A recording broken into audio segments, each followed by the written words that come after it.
প্রযুক্তি আর সময়ের স্রোতে বদলে গেছে বিনোদনের ধরন, হারিয়ে গেছে শৈশবের সহজ সরল আনন্দ। কিছু সময়ের জন্য সেই হারানো রঙে ফিরে যেতে বাংলাদেশ কৃষি বিশ্ববিদ্যালয়ের শিক্ষার্থীদের সাংস্কৃতিক ও শিক্ষামূলক প্ল্যাটফর্ম টিম উৎসবের আয়োজন নস্টালজিয়ায় বাংলা। দেখে মনে হবে যেন চলে এসেছি ৯০ দশকে। যে কেউ আক্রান্ত হবেন নস্টালজিয়াতে। এমনই ব্যতিক্রমী এক আয়োজন করা হলো বাকৃবি মুক্তমঞ্চ প্রাঙ্গণে। ৮০-৯০ দশকের আবেগে যেন সেজেছে ক্যাম্পাস। পুরনো দিনের স্বাদ পেতে নিজেকে সেই আবহে ফ্রেমবন্দি করতে যেন ব্যাকুল সবাই। আরও ছিল দেশি বিদেশি বাহারি খাবারের স্টল, গহনা আর হস্তশিল্পের সমাহার। বিকেল থেকে রাত মানুষের কোলাহলে মুখর ছিল পুরো ক্যাম্পাস। পুরোনো দিনের স্মৃতিগুলো আসলে আমরা নতুন করে পাচ্ছি আমাদের সামনে, এবং এখানে অনেক অনুষ্ঠান হচ্ছে।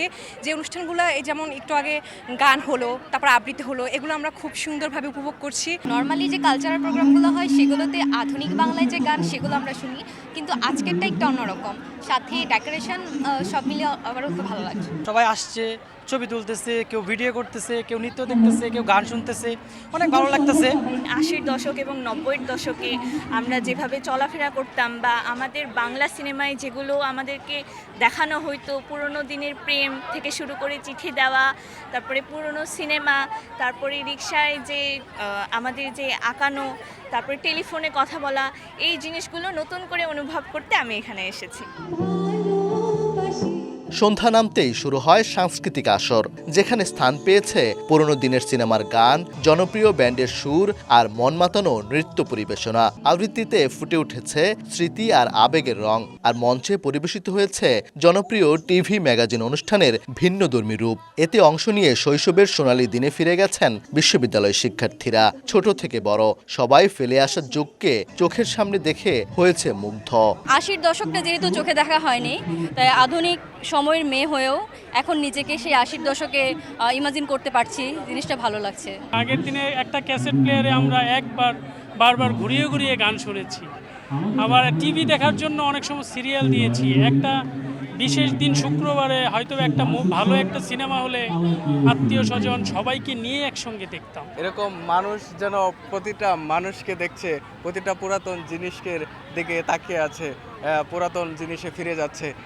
এরকম আনন্দ আসলে সবাই হারাতে চায়। এরকম আনন্দে আমরাও উচ্ছ্বসিত। ক্যাসেট প্লেয়ার, আমাদের ভিসিআর আমরা দেখছি, আমরা চিঠির বাক্স দেখছি, তো এগুলা এবং তাদের যে পরিবেশনা, বাংলা গান, বাংলা কবিতা, সেই সময়টা মানে আসলেই আমাদের স্মৃতিময় নস্টালজিয়ায় আকৃষ্ট করলো।